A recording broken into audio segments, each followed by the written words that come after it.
जय गुरु।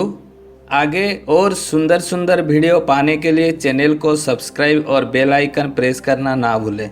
जय गुरु। परम प्रेममय श्री ठाकुर मोर, जगत जननी श्री लक्ष्मी माँ, परम पूज्य पाद श्री बड़दा, परम पूज्य पाद श्री दादा, हाजिर वर्ष आचार्य देव, सभी का चरणों में मेरा अनंत कटी प्रणाम। ठाकुर परिवार का सभी का अनंत कटी प्रणाम। उपस्थित मेरा अध्यक्ष देवता पपलेश दा, ऋतिक मंडली, कर्मी मंडली, गुरुभ्राता, मातृ मंडली, छोटे छोटे बच्चे, सभी को मेरा आंतरिक राम जय गुरु। पहले मैं इतना बताना चाहता हूँ कि मेरा हिंदी इतना अच्छा नहीं होता है और मैं उड़ीसा का रहने वाला हूँ, तो कहीं गलती हो जाएगा तो मेरे को क्षमा कर दीजिएगा। तो जो भी है, आज का सत्संग मेरे को बहुत अच्छा लगा, इसीलिए अच्छा लगा, इतना सुंदर सुंदर भजन कीर्तन। और आज का सबसे महत्वपूर्ण दिन इसलिए है जे प्रणय प्रकाश का, जो डॉक्टर प्रकाश, मेरा घर से डॉक्टर प्रकाश का घर 80 किलोमीटर है, 80 किलोमीटर। और डॉक्टर प्रकाश के साथ मेरा बहुत जगह में कीर्तन भजन हुआ है। और उड़ीसा में तो प्रकाश दा छाए हुए हैं, ऐसे उड़ीसा में नहीं, भारत में कि भारत बाहर में। और उनका जो दोनों बेटा है, दोनों बेटा तो बहुत अच्छे हैं। क्यों अच्छे हैं? इष्ट को पकड़ कर चलते हैं, हर काम में उनका भजन कीर्तन जाजन दोनों का बहुत सुंदर है। और आज जो प्रणय प्रकाश का बर्थडे है, हैप्पी बर्थडे है, तो मैं परम पिता के निकट में प्रार्थना करता हूँ कि उनका पंच महाजीवन इष्टपूत हो, वो शांति स्वस्थ निरामय जीवन यापन करे और इष्ट को पकड़कर वो उन्नति की रास्ता में चले। यही परम पिता के निकट में मेरा प्रार्थना। और विवाह जन्म वार्षिक राजकुमारी माँ का है, तो उनका जो शादी का दिन, जो अग्नि की साखी मानकर जो 7 प्रतिज्ञा कहते, 7 प्रतिज्ञा कहते, हस्बैंड भी और वाइफ भी उसको ठीक ठीक पालन करे। देखिएगा उनका परिवार जीवन बहुत सुख शांति होगा और इष्ट को पकड़कर इष्ट के काम में व्रती रहें। इतना ही उनका दाम्पत्य जीवन में मैं परम पिता के निकट में प्रार्थना करता हूँ, दोनों पंचमहाजीवन इष्टपूत हो, शांति स्वस्थ निरामय जीवन यापन करे। इतना ही परम पिता के निकट में प्रार्थना। उपस्थित और अनुपस्थित जितना भी गुरु भाई है इस नालंदा के, उनका पंचमहाजीवन इष्टपूत हो, वही प्रार्थना करता हूँ परम पिता के निकट में। मैं एक्चुअली पहले एक बात बोलना चाहता हूँ जो बच्चे लोग के लिए। तो जब बच्चा शिक्षा व विद्यारंभ करता है 5 साल में, 5 साल में क्यों विद्यारंभ करता है? आजकल तो छोटे छोटे बच्चे को जैसे 3 साल हुआ 4 साल हुआ उनको इंग्लिश मीडियम स्कूल में एडमिशन कर देते हैं। तो विधान में जो पुराण शास्त्र में है और ठाकुर भी बोले हैं जो 5 साल में विद्यारंभ किया जाएगा। तो 5 साल तक वो बच्चा क्या करेगा घर में रहकर? 5 साल तक घर में उनका जो रिलेशन है, जैसे पापा मम्मी, चाचा चाची, पीसा पीसी, जो भी है परिवार में, उनका साथ घुल मिलकर उनका साथ प्यार प्रेम प्रीति भालोबासा, ये सब चीज उनके साथ होगा। तो जब वो बच्चा बड़ा हो जाएगा तो उनका जो प्यार जो बचपन में मिला है वो कभी छूटेगा नहीं, वो खत्म नहीं होगा। और क्या है, 12 साल में हॉस्टल में रहना या ब्रह्मचर्य पालन करना। शास्त्र में लिखा है क्या? ब्रह्मचर्य पालन करना। जब राम या श्री कृष्ण ने या पंच पांडव ने वो 12 साल में गृह त्याग किए थे, वो कहाँ रहे थे? ब्रह्मचर्य पालन किए थे और ब्रह्मचर्य में मुनि आश्रम में रहे थे। तो इसी तरह जब मेरे एक याद है, जब बाबादा की साथ, अभी तो वो आचार्य देव है हम लोग का, तो जब वो आचार्य देव नहीं थे, एक माँ ने निवेदन किया जो एक लड़की को, उनका 8 साल है, तो हॉस्टल में रखने के लिए। तो परम पूज्यपाद श्री आचार्य देव, अभी का आचार्य देव बोले कि जब तक लड़की का 12 साल नहीं होगा उसको हॉस्टल में नहीं देना। क्यों? उसका काम खुद नहीं कर सकेगा, तो उसको यदि आप दे दीजिएगा हॉस्टल में तो वो लड़की है, वो कुछ कर नहीं पाएगा। तो इसीलिए जब 12 साल हो जाएगा उसको हॉस्टल में दे दीजिएगा। तो बच्चा लोग को यही टिप्स मिलता है कि ब्रह्मचर्य जो पालन होता है वो 12 साल में शास्त्र में लिखा है, और हम वो चीज इंप्लीमेंट करेंगे हम लोग स्टूडेंट लाइफ में। तो हम आज इष्टभूति के बारे में सुरेंद्र दादा भजन में बोल रहे थे, तो इष्टभूति के बारे में थोड़ा सा हम डिस्कस करेंगे। क्यों डिस्कस करेंगे इष्टभूति के बारे में? अभी के टाइम में इष्टभूति बहुत इंपॉर्टेंस है। तो इष्टभूति क्या पहले नहीं करते थे, या श्री ठाकुर ही पहली बार इष्टभूति लागू किए? ऐसा नहीं है, पहले भी इष्टभूति का प्रचलन था, मगर इष्टभूति नाम नहीं था। उसको किस तरह देते थे? जैसे शास्त्र में लिखा हुआ है, जब रामचंद्र, जब वो क्या किए, या श्री कृष्ण ने या पांडव लोग ने, जब हम महाभारत का बात बोलना चाहता हूँ, श्री कृष्ण ने जब ब्रह्मचर्य पालन किए या आश्रम गए, आश्रम जब गए, आश्रम जाने के बाद उनका काम क्या था? तपस्या करना, सेवा करना और भिक्षा संग्रह करना। तो जब श्री कृष्ण ने गया तो आश्रम जाने के बाद उसने वो किया, तपस्या किया। तपस्या का मतलब क्या है? विद्या अर्जन। और सेवा का मतलब क्या है? जन कल्याण। और भिक्षा, भिक्षा क्या करते थे? आत्मा संरक्षण करने के लिए भिक्षा करते थे। और क्या करते? आत्मा संरक्षण कितना प्रकार? 2 प्रकार है। खुद का आत्मा संरक्षण करते थे और गुरु का। गुरु का मतलब उनके लिए भिक्षा करते थे, सुबह जाते थे, भिक्षा करते थे, भिक्षा करने के बाद लाते थे और माता को देते हैं। देने के बाद उनका गुरु का भरण पोषण का दायित्व शिष्य का था, वो इष्टभूति था। गुरु का भरण पोषण दायित्व शिष्य का था, वो करते थे। वो पुराण शास्त्र में जब मुनि ऋषि के पास जो स्टूडेंट रहते थे व विद्या अर्जन करते थे, उसी समय वो सब बालक करते थे। तो उसी समय उसी तरह का इष्टभूति देते हैं। गुरु का भरण पोषण का दायित्व शिष्य का था। मनु संहिता में क्या लिखा हुआ इष्टभूति के बारे में? मनु संहिता में वर्णित है कि जो व्यक्ति प्रत्येक दिन उनका परिवार का भरण पोषण का दायित्व लेता है और उनका पोड़ा पड़ोसी का भी सुख दुख में भागीदारी होता है और पशु पक्षी का दायित्व लेता है, उनका खाना देता है और पेड़ पौधे का जत्न लेता है, वो प्रैक्टिकली देवता को व भगवान को कुछ देकर वो खाता है। वो मनु संहिता में लिखा है इनडायरेक्टली इष्टभूति के बारे में। और इष्टभूति क्या है? इष्टभूति 5 महायज्ञ है। 5 महायज्ञ क्या है? एक है क्या? देव यज्ञ, पितृ यज्ञ, मातृ यज्ञ, भूत यज्ञ और नृ यज्ञ। उसका मतलब क्या है? देव यज्ञ। देव यज्ञ क्या है? जो हम लोग यज्ञ करते हैं, अग्नि का ऊपर जो होम यज्ञ करते हैं, जैसे ग्रहों का प्रॉब्लम है उसीलिए हम पूजा एक किए, यज्ञ किए, या दुर्गा पूजा हुआ उसी में भी यज्ञ किए। जो आहुति देकर जो हम मंत्र पाठ करते हैं, यज्ञ करते हैं, वो है देव यज्ञ। देव यज्ञ क्या? जैसे ग्रहों का हम लोग का शनि ग्रह मेरा खराब है तो हम एक यज्ञ किए, यज्ञ में आहुति दिए। क्या आहुति दिए?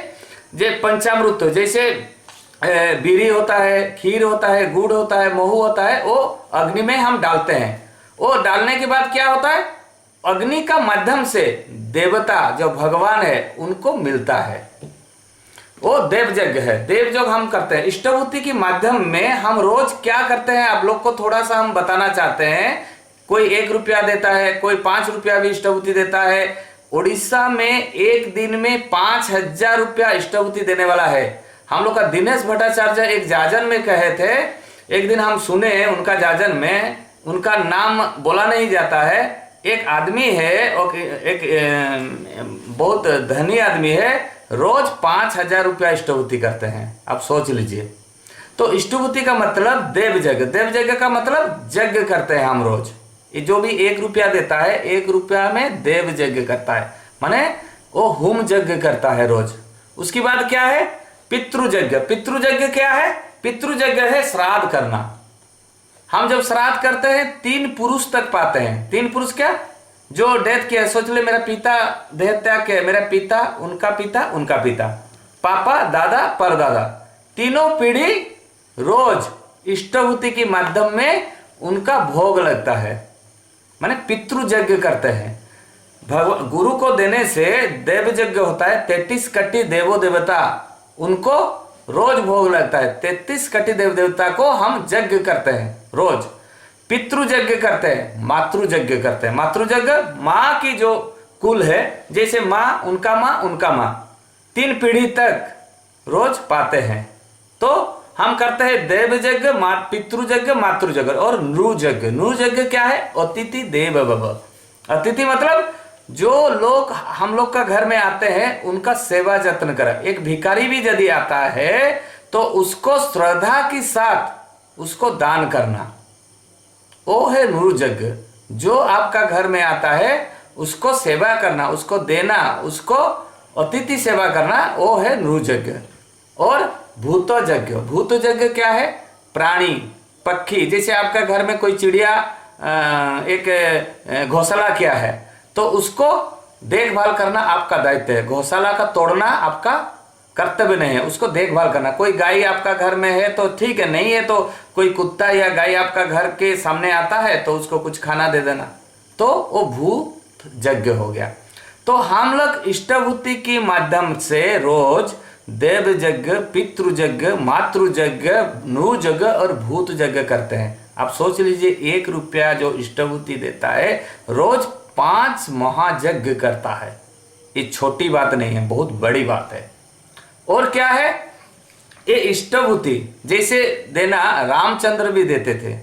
रामायण में हम पढ़े थे, सुबह उठकर उसका देश का राम का जो अयोध्या का किसी को भी एक आदमी का खाने का देने के बाद रामचंद्र खाना खाते थे हर रोज।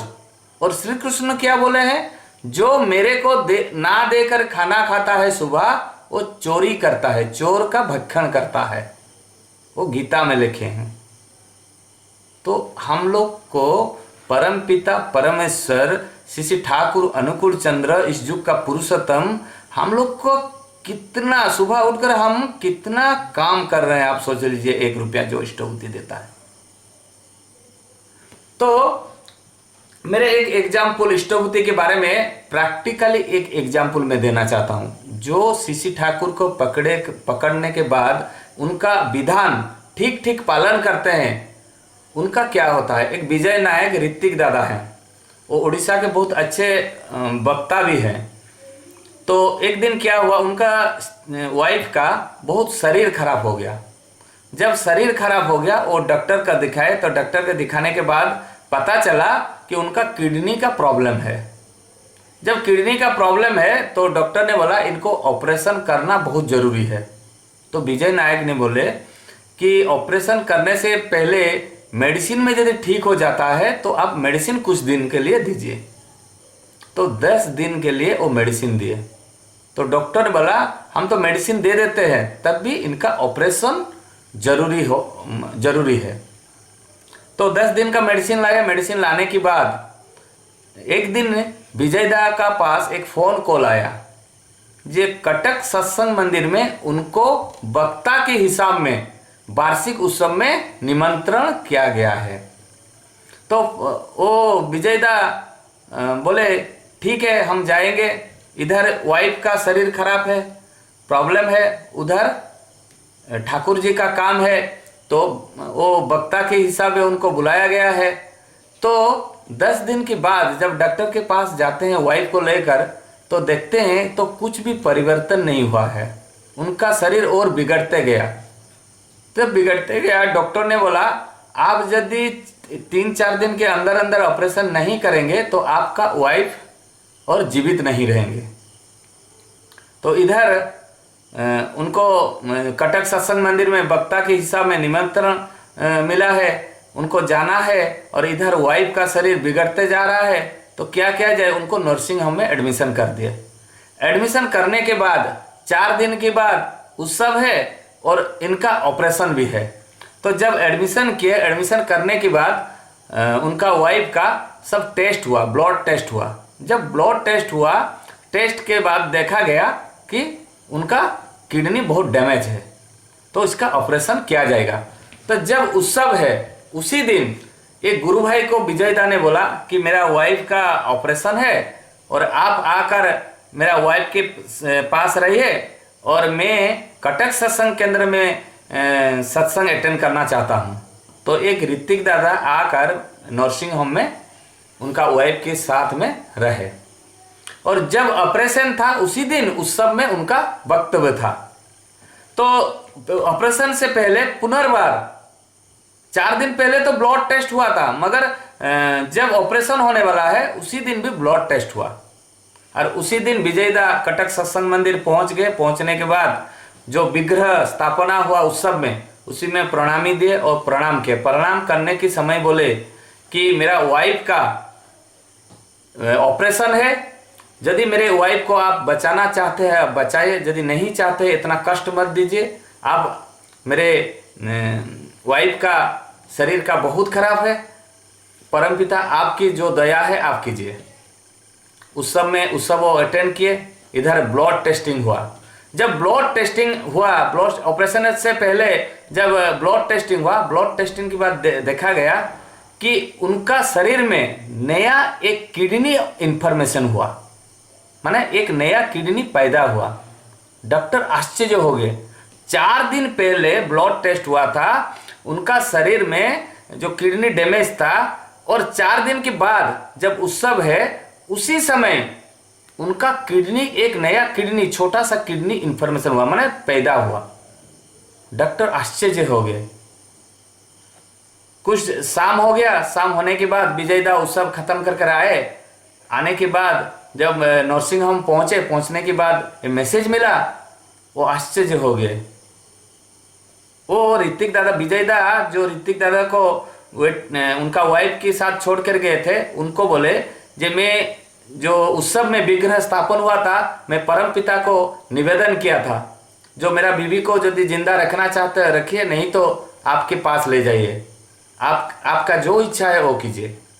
और परम पिता मेरा करुणा, मेरा दया और मेरा आवाज उनका पास पहुंच गया, इसीलिए मेरे को दया किए, नया किडनी इंफॉर्मेशन हुआ।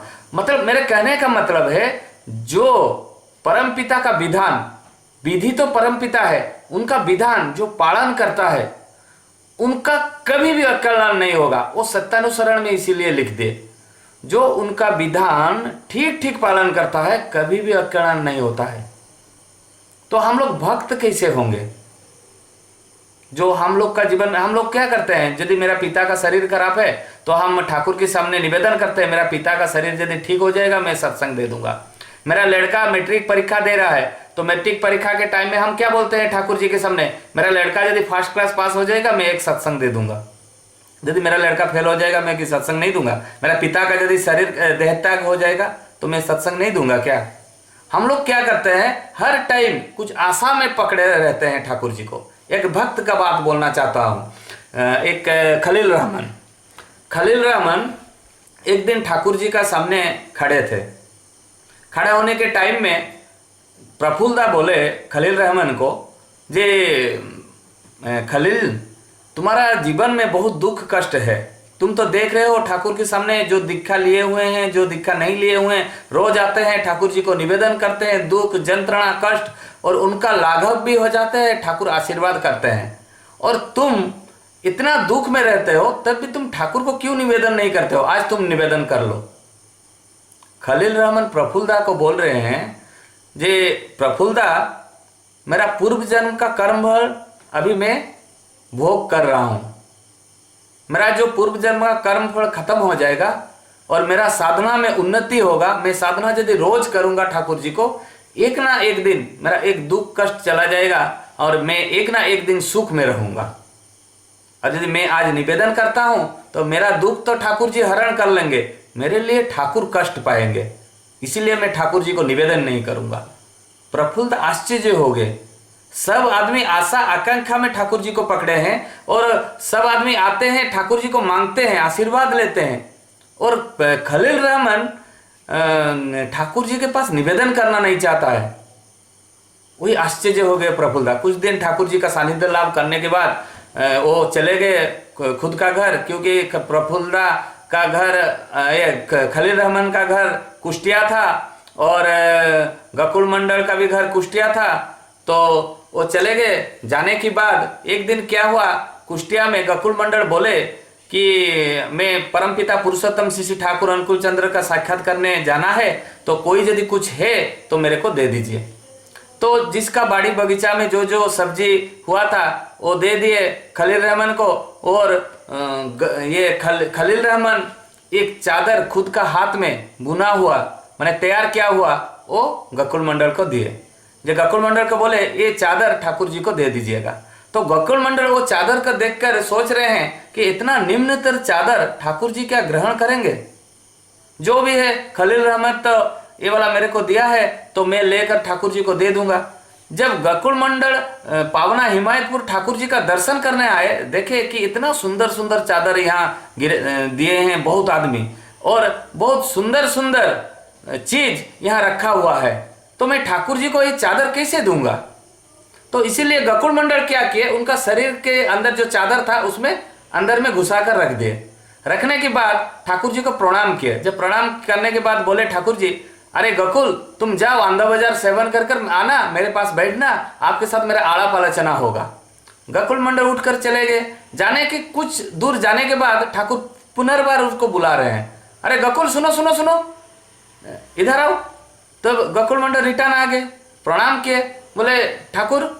तो ठाकुर जी बोले, अरे कुष्टिया में सब कुशल मंगल है, तो सब शांति में है। तो गोकुल मंडल बोल रहे हैं, ठाकुर जी आपकी दया में सब शांति में है, ठीक है तुम जाओ आंधा बाजार सेवन करने के बाद मेरे पास आ जाना। फिर उठकर चले गए। जाने के बाद कुछ दूर जाने के बाद पुनर्बार परमपिता पुरुषोत्तम श्री ठाकुर बुला रहे हैं, बोले गोकुल सुनो सुनो सुनो। जब 3 बार उनको बुलाए, गोकुल मंडल का शरीर में थोड़ा वाइब्रेट हुआ। जब शरीर में वाइब्रेट हुआ तो गोकुल मंडल का आंख से पानी थोड़ा थोड़ा टपकने लगा। तो गोकुल मंडल सोचने लगे, ठाकुर तो अंतर्जामी है, मैं जो चादर शरीर के अंदर छुपा कर रखा हूं शायद ठाकुर जी को पता चल गया है। तो इसलिए क्या किया, गोकुल मंडल रिटर्न आकर ठाकुर जी के सामने रोने लगे और बोले, ठाकुर जी मेरे को क्षमा कर दीजिए, मेरे को क्षमा कर दीजिए। ठाकुर जी बोले, क्या हुआ रे, तुमको क्यों क्षमा करेंगे। नहीं ठाकुर जी मेरे को क्षमा कर दीजिए। अरे बोलो तो क्या हुआ, ठाकुर जी मेरे को पहले क्षमा कर दीजिए। ऐसे रोने लगे। रोने जब लगे, ठाकुर जी बोले, अरे तुम बोलो पहले क्या हुआ। कहे ठाकुर खलील रहमान ने एक चादर दिया था मेरे को आपको देने के लिए, मगर जब आया हम यहाँ तो देखा इतना सुंदर सुंदर चादर, मैं यदि ये चादर आपको दे दूंगा तो इतना सारा भक्तगण है वो सोचेंगे जे एक खराब चादर लेकर तुम ठाकुर जी को देने के लिए लाए हो और तुमको मिला नहीं चादर। तो ये बात ठाकुर जी सुनने के बाद खड़े हो गए। खड़े होने के बाद बोले, अरे गोकुल दिखाओ कौन सा चादर है। जब गोकुल मंडल चादर देने के बाद ठाकुर पूरा सबका सामने, इतना भक्तगण थे वो पूरा खोल दिए। खोलने के बाद बोले, अरे इतना सुंदर चादर है, इतना मुलायम चादर है, तुम क्या घर ले जाने चाहते हो। ठाकुर उसको शरीर के ऊपर ढांक ले। ढकने के बाद बोले, क्या सुंदर चादर है।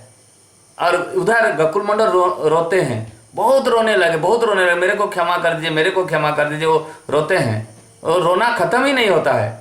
तो उस समय ठाकुर जी बोले, गोकुल इतना सुंदर चादर मेरे लिए खलील रहमान खुद का हाथ में बुना हुआ है और तुम ये घर ले जाना चाहते हो। उसी समय गोकुल मंडल बोले, ठाकुर मेरे को क्षमा कर दीजिए। कुछ दिन के बाद खलील रहमान का दुख चला गया और आप लोग भी जानते हैं खलील रहमान एक उच्च पदाधिकारी सरकारी नौकरी किए। मेरे कहने का मतलब यही है, जो परम पिता की साधना करते हैं, जो कुछ आशा आकांक्षा खुद नहीं रखकर परम पिता का नाम ध्यान करते हैं, उनका विधान पालन करते हैं, उनका जीवन में सुख आएगा ही आएगा। एक दिन नहीं, जेनरेशन टू जेनरेशन आएगा। आपको भी सुख मिलेगा, आपका नेक्स्ट जेनरेशन भी तद्रुप सुख मिलेगा। उसका नेक्स्ट जेनरेशन में कैसे मिलेगा, आप जैसे बीज बोनेंगे ऐसे फल होगा। आप जैसे करेंगे आपका लड़का भी वैसे करेगा, उसका लड़का भी वैसे करेगा, करते ही जाएगा। और हम लोग यदि फांकीबाजी करेंगे, हम लोग का लड़का भी फांकीबाजी मारेगा और जेनरेशन डिक्रीज हो जाएगा, उन्नति नहीं होगा। तो हम लोग क्या करेंगे, ठाकुर को पकड़े रहेंगे। मेरा खुद का एक अनुभूति कहना चाहता हूं। हम इस महीना फर्स्ट वीक में हम गए थे कलाहंडी। जब कलाहंडी गए थे, हम लोग का यहाँ से 650 किलोमीटर जो छत्तीसगढ़ का बॉर्डर है। तो वहाँ जब हम गए, वो छत्तीसगढ़ बॉर्डर, उसी में क्या हुआ, एक नृसिंहनाथ मंदिर है हरिशंकर। जो हरिशंकर मंदिर हम गए, उसमें हरि और शंकर एक ही मंदिर में दोनों का विग्रह है, शंकर का भी और विष्णु का भी। तो उसमें प्रणाम किया। प्रणाम करने के बाद बहुत सारे मंदिर है, उसमें पहाड़ के ऊपर है, झरना है, बहुत सुंदर परिवेश है। प्रणाम करने के बाद तो घूमते घूमते मेरे को थकावट आ गया। एक माँ का मंदिर में हम बैठे। बैठने के बाद उनका हिस्ट्री, इतिहास हमने पूछे। जो हरिशंकर का इतिहास क्या है। इसे देहुरी, वहाँ देहुरी पूजा करते हैं, तो उनको पूछते पूछते क्या हुआ, कुछ आदमी आगे, मैंने उसी के जगह का देहुरी कुछ आगे, 3-4 देहुरी आगे वहाँ बैठने लगे। जब बैठ गए, बैठने के बाद मेरा जो आड़ा वाला चना चल रहा था थोड़ा आगे बढ़ा, बढ़ने के बाद क्या हुआ, भीड़ हो गया मंदिर। जब मंदिर भीड़ हो गया तो हम बाहर निकल आए। जब निकल आए, निकलने के बाद हम बैठने के बाद एक जगह में तो देखे जो वो 3-4 जो देहुरी अंदर बैठे थे वो भी उठकर चले आ रहे हैं। और उसी में एक देहुरी का क्या हुआ, जो एक पूजक का शरीर एक वाइब्रेशन हो रहा था, माने थर थर कंप रहा था। तो हमने पूछा जे ये जो पूजक का ये शरीर क्यों कंप रहा है। तो एक पूजक बोल रहे हैं जे इनका शरीर में माँ का प्रभाव आया हुआ है और इसीलिए उनका शरीर कंप रहा है। तो हमने कहा ठीक है बैठिए मेरे पास। तो वो मेरे पास बैठा। बैठने के बाद उनका जो वृद्ध अंगूठी को हम पकड़ लिया। जब पकड़ लिया हम वृद्ध अंगुली को, तो उसी समय वृद्ध अंगुली को जब पकड़ लिया, उसी समय एक देहुरी बोल रहे हैं भैया आप मत पकड़िए, क्योंकि उनका शरीर में माँ का आविर्भाव है और वो जो अभी बोलेंगे ना वो सच हो जाता है, और आप जो पकड़ लिए ना आपका शरीर का ऊपर भी माँ का प्रभाव आ जाएगा। तो हमने कहा ठीक है यदि आएगा तो आएगा, देख लेते हैं। तो जो हम वृद्ध अंगुली पकड़े, मेरा हाथ भी थोड़ा थरने लगा।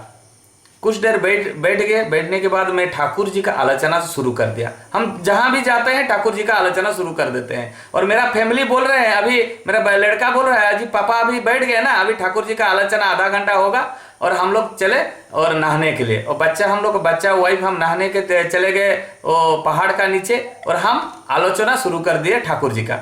दीक्षा क्यों लेते हैं, दीक्षा लेने का बेनिफिट क्या है, और मांस क्यों खाते हैं, क्यों नहीं खाते, ये सब का ऊपर आलोचना चला। ऐसे चलते चलते 15 मिनट बीत गया। 15 मिनट के बाद वो देहुरी जो उसका शरीर जो कंप रहा था, थर रहा था, उसका शरीर शांत हो गया। शांत होने के बाद वो देहुरी जो पूजक मेरे को बोला जे भैया आप क्या कोई तंत्र मंत्र जानते हैं। हमने कहा क्या हुआ। तो क्या होता है, जब तक माँ के पास से, जो देवी माँ के पास से पंचामृत और पानी इसका शरीर में छीटा नहीं जाता है और सेवन नहीं किया जाता है, माँ का आविर्भाव शरीर से जाता ही नहीं है। और महीना में मिनिमम 2 या 3 बार उनका शरीर में आविर्भाव हो जाते हैं माँ। और आपने इसका वृद्ध अंगुली पकड़ा हुआ और कुछ भी नहीं किया, उसका शरीर शांत हुआ कैसे। आप कुछ तंत्र मंत्र जानते हैं। हमने कहा हम एक विप्र संतान है, ब्राह्मण संतान है, श्री ठाकुर अनुकूल चंद्र का दीक्षा लिए हुए हैं।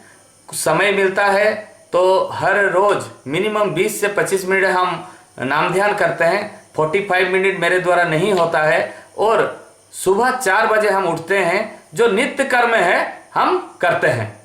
वही चीज उनको बोला, नहीं आप कुछ तंत्र मंत्र जानते हैं इसीलिए मैं इनका शरीर में जो वाइब्रेट था वो खत्म हो गया। हमने कहा कुछ नहीं जानते, हम ठाकुर अनुकूल चंद्र का एक शिष्य हैं। उसके बाद हम ठाकुर जी का आलोचना किए, आलोचना सुनने ही नहीं चाहते। उसके एक ही बात उनका क्वेश्चन था, आप क्या जानते हैं। हमने कहा अभी तो ऐसे आधा घंटा चला गया। आधा घंटे के बाद हम उठ गए। उठने के बाद बोले कि अभी तो हम आपके पास और आलोचना नहीं कर पाएंगे और हम जा रहे हैं। उसने मेरे को बोला कि आपका फ़ोन नंबर दीजिए। हमने कहा फ़ोन नंबर नहीं देंगे, यदि माँ का आशीर्वाद है पुनर्बार आप लोग का दर्शन होगा आप लोग के साथ।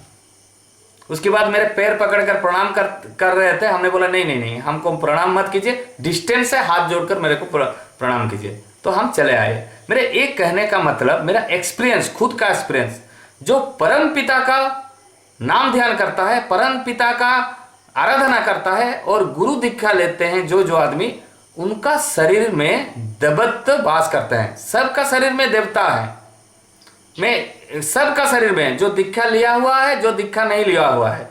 जो दीक्षा लेने के बाद स्वस्तिनी व्रत का पालन करेगा।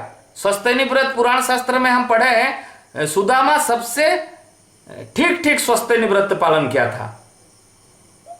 उनका यदि लाइव स्टोरी आप पढ़िएगा तो श्री ठाकुर जो बोले हैं स्वस्तिनी व्रत के बारे में, सुदामा टोटल ही स्वस्तिनी व्रत खुद पूरा ठीक पालन किया था। तो जो स्वस्तिनी व्रत पालन करते हैं वो सदाचार मेंटेन करते हैं, और सदाचार जो मेंटेन करते हैं उनका शरीर में भगवान जागृत रहते हैं। और जो सदाचार पालन नहीं करते हैं उनका शरीर में भगवान कष्ट पाते हैं। आप जानते हैं, मैं पुराण शास्त्र में एक बात पढ़े थे, हर मनुष्य का शरीर में आपका 11 रुद्र रहते हैं। रुद्र क्या? प्राणा, अपाना, व्याना, समाना, उजाना, नाग, कुर्म, करिकाल, देवदत्त, धनंजय और शिव।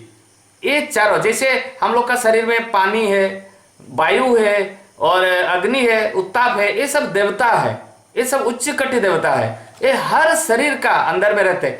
ये 11 रुद्र यदि एक शरीर में निकल जाएगा वो मृत घोषणा किया जाता है।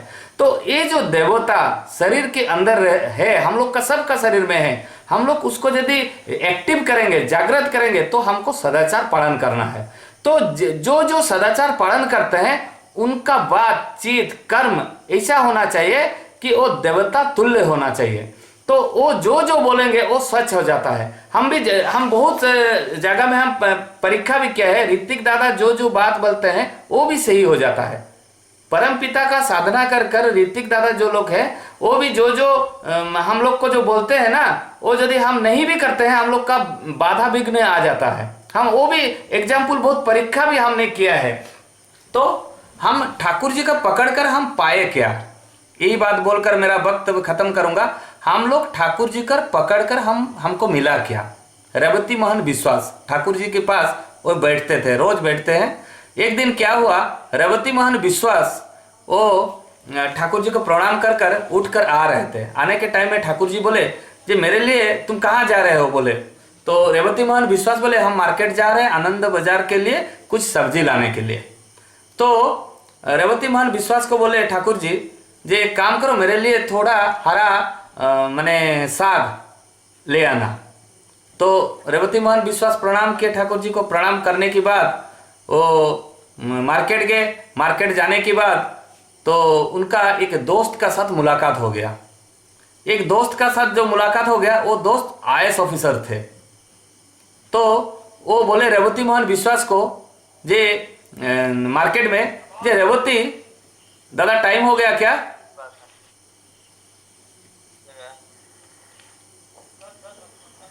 हेलो दादा, टाइम हो गया क्या?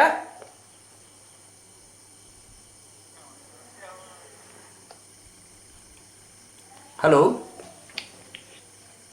5 मिनट कर सकते हैं दादा, इस समय तो हो ही चुका लगभग। ठीक है दादा, ठीक है। तो रेवती मोहन विश्वास उनका जो IAS ऑफिसर जो दोस्त थे, तो उनको IAS ऑफिसर दोस्त को वो IAS ऑफिसर दोस्त बोला, अरे रेवती तुम तो मेरे से बहुत अच्छा पढ़ाई करते थे और तुम ये अभी ये जो कहाँ गुरु के पास रहकर डालमा की भात खा रहे हो, और तुम यदि चाहते तुम भी एक बड़ा ऑफिसर बन सकते, मगर तुम यहाँ पर रहकर क्या कर रहे हो? ये डालमा भात खाकर क्या मिल रहा है तुमको? तो रेवती मोहन विश्वास कुछ नहीं बोला। उनका दोस्त जो IAS ऑफिसर थे वो बोले, मेरा एक नया गाड़ी खरीदा हुआ है, चलो मैं तुमको छोड़ दूंगा तुम्हारा घर। तो रेवती मोहन विश्वास उनका दोस्त का गाड़ी, जो IAS ऑफिसर थे उनका गाड़ी में बैठे। बैठने के बाद पहले उनका घर गिरता है, जो IAS ऑफिसर का घर, तो उसी में उतर गए। उतरने के बाद उनका जो दोस्त थे IAS ऑफिसर, रेवती मोहन विश्वास को उनका घर के अंदर बुलाए। बुलाने के बाद बैठने के लिए दिए। तब जब बैठे थे तो IAS ऑफिसर का जो वाइफ है वो निकल कर आ रहे हैं, बोल रहे हैं हेलो हाय बोलकर बोल रहे हैं, मेरा आज क्लब में मीटिंग है, तुम खाना बना कर खा लेना, मेरा रात में मेरा लेट होगा, रात में मैं आऊँगा, इसीलिए तुम खुद खाकर सो जाना। कुछ देर की बात देख रहे हैं, उनका लड़का और लड़की निकल रहे हैं। उन्हें, पापा हम लोग का खेल का कंपटीशन है और हम लोग जा रहे हैं, रात हो जाएगा, आप खाना खाकर सो जाना। रेवती मोहन विश्वास बैठे हैं वहाँ। उसके बाद उनका दोस्त सब्जी रख कर आए। उसके बाद बोले, चलो मैं तुम्हारा घर छोड़ दूंगा। तो उनका IAS ऑफिसर जो दोस्त थे वो रेवती मोहन विश्वास को आए, उनका घर में छोड़े। छोड़ने के बाद रेवती मोहन विश्वास उनका वाइफ और बच्चे को बोल रहे हैं, ये मेरा दोस्त है, बहुत हाई एजुकेटेड IAS ऑफिसर है। तो उनका बीवी, उनका बच्चा उनको प्रणाम किए। प्रणाम करने के बाद बोले, आइए हम लोग का घर में बैठने के लिए। तो रेवती मोहन विश्वास का मिट्टी का घर था और बैठने के लिए कुछ नहीं, खाली नीचे बैठना पड़ेगा, इसीलिए उनका दोस्त अंदर नहीं जाना चाहते थे। तो उसी समय क्या कि रेवती मोहन विश्वास रिक्वेस्ट किया। रिक्वेस्ट करने के बाद उन घर के अंदर आए। आने के बाद रेवती मोहन विश्वास आड़ा आलोचना किए। उसी समय रेवती मोहन विश्वास का वाइफ बोले आप हम लोग का घर में खाना खा कर जाइएगा।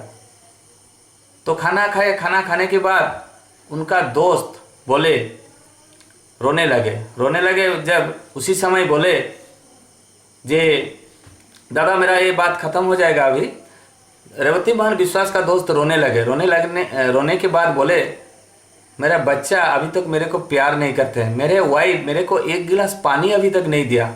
हम लोग का जरा चाकर बाकर है, उसी के द्वारा हम लोग का खाना तैयार होता है और इसी के द्वारा हम लोग चलते हैं। अभी तक मेरे बच्चे लोग अभी तक मेरे को प्रणाम नहीं किए और मेरा वाइफ अभी तक मेरे को सेवा जत्न नहीं किया।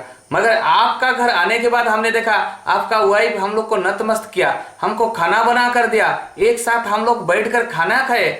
तो हम सोच रहे थे जे रेवती तुम ठाकुर जी के पास रहकर तुमको क्या मिला? मेरा पास धन रत्न पैसा सब कुछ है, मगर मेरे को कोई प्यार नहीं करता मेरा घर में, और तुम्हारा पास सब कुछ है। यही तो संसार है।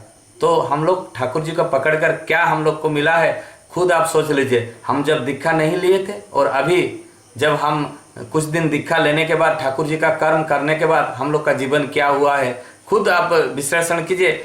मैं आज नालंदा की इस सत्संग में, नालंदा नवादा खड़गपुर द्वारा आयोजित इस सत्संग में जो उपस्थित है अनुपस्थित है, सबका पंचमहाजीवन इष्टपुत हो, सब शांति स्वस्थ निरामय जीवन यापन करें। इतना ही कहकर मेरा वक्तव्य शेष करता हूँ। मेरा यदि कहीं हिंदी में गलती है तो मेरे को क्षमा कर दीजिएगा, क्योंकि मेरा हिंदी इतना अच्छा नहीं होता है। मैं कोशिश किया तो इसीलिए मेरे को क्षमा कर दीजिए कहीं गलती हो गया है तो सबका पंचजीवन महाजीवन इष्टपुत हो, शांति स्वस्थ निरामय जीवन यापन करें। इतना ही मैं परम पिता के निकट में प्रार्थना करूँ। जय गुरु दादा।